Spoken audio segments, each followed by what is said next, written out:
Ministry will have the last word on this discussion. Joining us now to discuss this issue, Mukesh Bhutani of BMR Legal and Hitendra Mehta from Vesh Associates Advocates. Gentlemen, many thanks for joining us to discuss this issue. Mukesh, let me come to you first and let me read out that particular clause in the SEZ Act of 2004. It very clearly says the provisions of this Act shall have effect notwithstanding anything inconsistent therewith contained in any other law for the time being in force or in any instrument having effect by virtue of any other law than this Act. Given the fact that this was a clause within the SEZ Act, can the Finance Bill overrule it? Well, I mean, that is what I was hoping because the Special Economic Zones law of 2004 did have an overriding impact, and if it does have, then you can label the recent income tax amendment as unconstitutional, because if there is a specific provision in the law which can override any other central act, then you cannot have the income tax law override the Special Economic Zones Act. And I think that the government will seriously debate, and I hope they do that on this particular proposal to levy minimum alternate tax. You're saying that this could actually be labelled as an unconstitutional move. The Finance Ministry, Mukesh Bhutani, clearly doesn't see it that way. In fact, it's sticking to its stand that it is well within its rights to impose MAT on SEZs. How do you actually see this progressing? Do you see a flurry of writ petitions? Well, I mean, I foresee somebody will carry this matter by way of, writ petition to a state high court where it has a jurisdiction. So you could possibly have many writ petitions in various high courts, and eventually this matter lands up before the Supreme Court. What surprises me is the fact that if there is a provision within the Special Economic Zones Act which tends to override the income tax law, you cannot possibly have an income tax law that will override any other central act. So I'm a little bit surprised, and I think the government will seriously give a rethink to this particular proposals. So one is the legal part of it. The other part of it is the doctrine of promissory estoppel, which dictates that if businesses make investments on a particular interpretation of the law, which in my view is very clear, and the government cannot at a subsequent stage override the law. To me it seems that this law has a retrospective applicability. What happens to special economic zones that have set up operations even before the Finance Bill of 2011 comes into effect? Clearly for them it is a retrospective law. So here really, Shireen, you're dealing with two aspects of law over here. One is the retrospective applicability of the law insofar as the special economic zones who have commenced their operations, and two, the overriding effect of the Special Economic Zones Act, which, as you read out, suggests that it will override the income tax law. All right, let me bring in Hitendra into this discussion. Hitendra, you just heard what Mukesh Bhutani had to say. Important points, both the retrospective impact as well as the fact that this perhaps is unconstitutional. The Commerce Ministry certainly seems to believe that. The Finance Ministry doesn't. Where do you stand? Well, Shireen, before answering, one need to understand the concept, the scheme of SEZ law and how these income tax concessions have been provided. See, SEZ Act was enacted in 2005, and income tax provisions, income tax benefits to the SEZ developers and units were provided in the SEZ Act, and afterwards the Income Tax Act was amended through the provisions of the SEZ Act.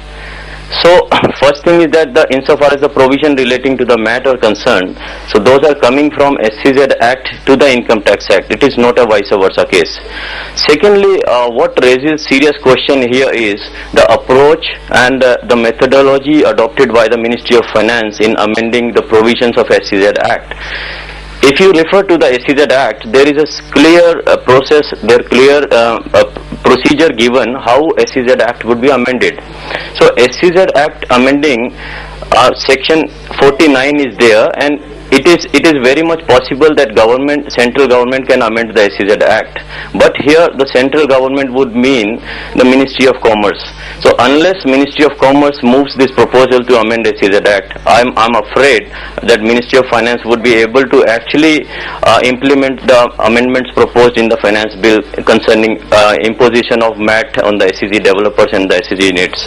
But Hitendra, the finance ministry, or at least sources within the finance ministry, don't seem to agree with your point of view. They're saying that they don't really need, they can pretty much amend the SEZ Act by themselves, which is what they've set out to do as far as the finance bill is concerned. Of course, the Commerce Ministry, and we understand from our sources, sticking to its stand that they refuse to amend the SEZ Act.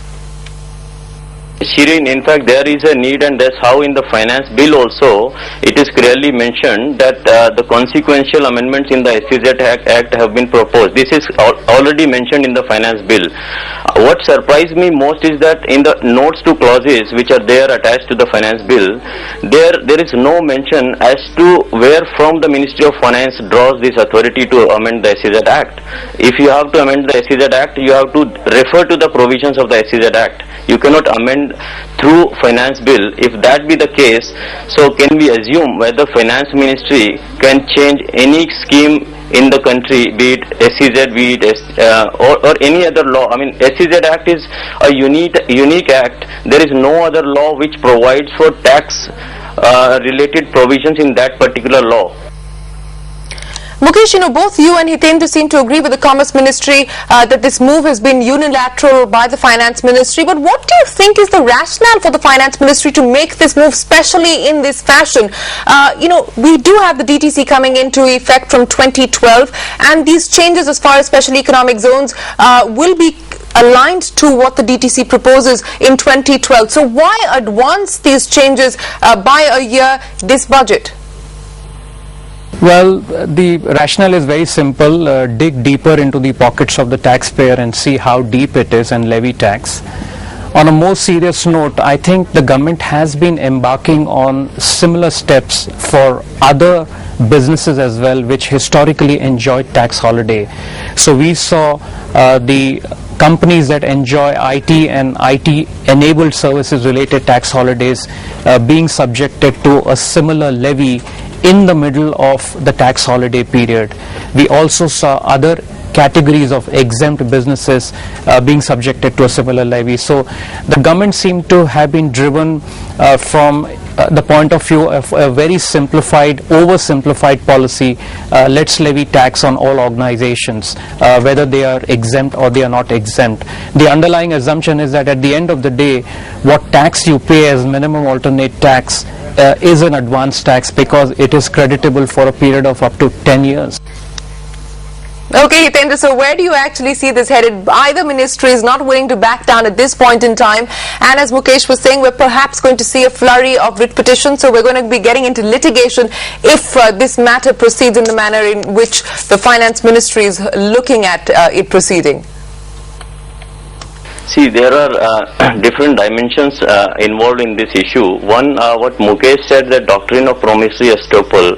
So I very much agree with that. Like, doctrine of promissory estoppel would be the important issue in such a scenario.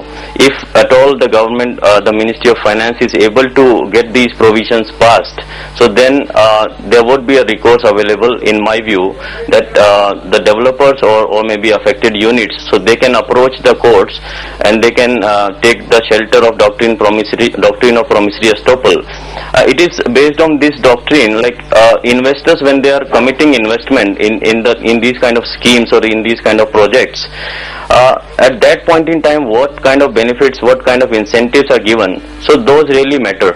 So if you are not giving those incentives, it is quite likely that those investors would not invest in those projects.